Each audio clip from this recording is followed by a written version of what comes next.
Someone just asked me a question that I think is really important to think about. They said, when I was looking at the High Holiday Prayerbook, in the list of all the sins that a person might have committed over the past year, one of them is called Sinat Chinam. Baseless hatred, causeless hatred, free-flowing hatred. It's the opposite of a world that we would imagine, a world that we would dream of, where Ahavat Chinam, where free-flowing love would dominate, would be the reality. And in fact, when the temple was destroyed on Tisha B'Av, the 9th of Av, that Jerusalem temple was said to be destroyed because of the sin of Sinat Chinam, because within the family of the Jewish people, hatred flowed very freely. But the person who just spoke with me asked me the question, how is it possible for us to square away not causeless hatred, not free-flowing hatred, but any hatred? How could we see a world of any hatred? And why should we be saying the sin of free-flowing hatred is the one that we apologize for? Shouldn't we be aspiring to live in a world, to build a world with no hatred at all?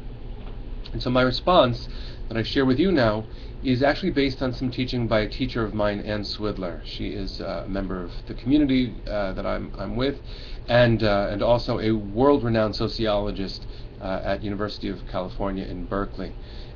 She was giving a lecture recently where she talked about the difference between, in her vision, political science and sociology. She said political science is very much based on what is the world that should exist, what are our ideals, what is the aspiration for the world, whereas a sociologist, she suggested, sees the world as it exists and says, how can we get it closer to the way it could be? What are the incremental steps that we can make?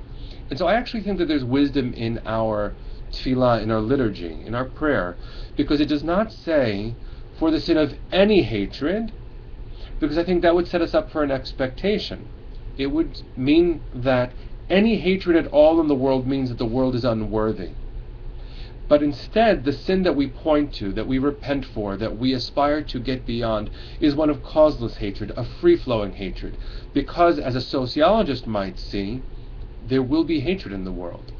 It is terrible. Any hatred cannot coexist with shalom. But if we ache for a world with more shalom, knowing that this world has too little shalom, and we ache for a world with less hatred, knowing that the world will continue to unfortunately include some hatred, the gift of our prayers, especially on the holidays where we focus on our shortcomings, the gift of that prayer is that we should aspire to be in a world with less hatred, with more shalom. And that means that the sin that we are trying to apologize for effectively is one that has less hatred.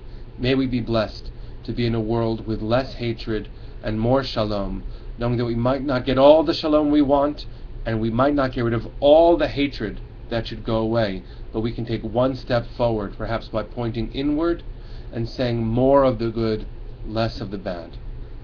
Shalom.